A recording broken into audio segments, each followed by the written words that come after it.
What I want to talk about today is how you can leverage a business so it can actually grow faster. And this is actually quite a big topic. So what I'm going to do is I'm going to split it down into two videos, and this is part one of the two video series. So really, what we're going to talk about today is we're going to talk about the systems and why systems are important in leveraging your business so it can grow faster. And then what we're going to talk about in the next video on this series is essentially about content and your intellectual property and why that's really important in leveraging your business so it can grow faster. So the purpose of leveraging your business so it can grow faster is essentially that what we're trying to do is we are trying to make sure that for every little bit of effort that you invest in your business grows so much more than relatively to that effort that you provided. For example, if you spent £1 on a particular activity in your business and then you only made £1 back in profits, that probably wouldn't be a great deal. Sorry, you made £1 back in sales, that wouldn't be a great deal. If you could find a way we could spend £1 in terms of investing in your business and you can make £1,000,000 back, that would be an amazing deal. And that's called leverage. You spend a little bit of time or a little bit of money or a little bit of effort and you get so much more back. And that's why it's really, really important, because that's the only way to grow your business and generate wealth. So what I'm going to talk about today is the importance of systems. Well, when you started your business, the chances are you were doing everything yourself. Like, and when you actually thought about it, because you're the director of a business, your hourly rate must have the amount you must have the cost for your business in terms of your time, even though you weren't paying yourself £100 an hour, even though you weren't paying yourself £200 an hour at that point, you're the director of a business, so you're high level up, and you were doing all the work yourself.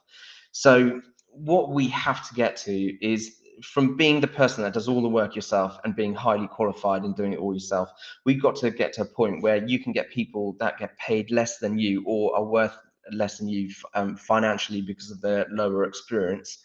And we've got to get to a point where they can do the work. So if you were worth £150 an hour before and you were doing the work, then to achieve leverage, what you've got to do is get someone who's getting paid £15 an hour to do the exact same job you were doing, and then essentially you're making a massive saving, and that's how you're going to create the growth, because you're not going to be able to grow your business if you've got to find people on £150 an hour to be able to get more customers. You just won't make any money that way. But if you can get people who are getting paid £15 an hour to do the job you were doing when you were worth £150 an hour, then you'll be able to get lots of those £15 an hour people. You'll be able to charge that out at £150 an hour, and you're going to be able to create that growth. What we need to do that is we need systems in our business, because the chances are someone who's worth £15 an hour isn't going to be as good. They're not going to have the same level of initiative that you have. They're not going to have the same level of experience that you have. So what we have to do then is to replicate that experience and replicate that initiative. And the only way to do that is by building processes and systems in your business. So you can actually create a map for using initiative, or you can replicate initiative in a business. And you can replicate your experience in business just by having solid processes. And this is essentially how you leverage a business. This is part one. So you create those really solid systems and processes.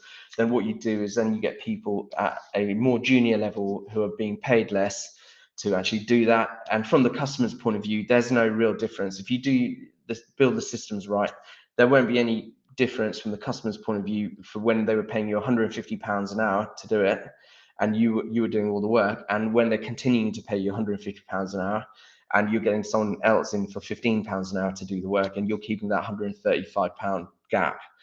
And that's how you can just deal with more and more customers. So what I just wanted to say is this is something we specialize in, helping people build the systems in the business so the business can actually just run and grow without them.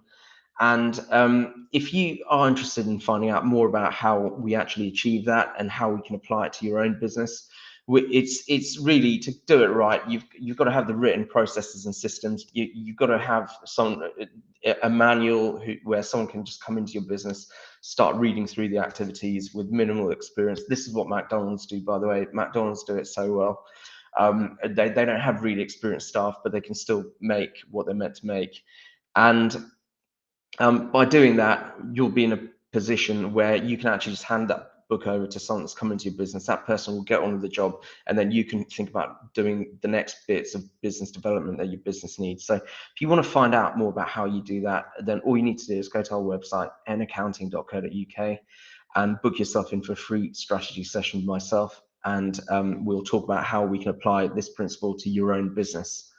So what the other thing I'd say is we've got our quarterly planning day next Wednesday, so Wednesday 21st of September. It's in Northampton. So if you want to come along and learn more about this and learn more about the topics that we've been talking about, then what you should do is just get in touch with me, and we'll tell you. I'll explain how you can book yourself onto that day. Hope you found this video useful. Come to the next video in the second part of this two-part series, where we'll talk about intellectual property and content, and how that will help you leverage your business. And I will see you at the next video.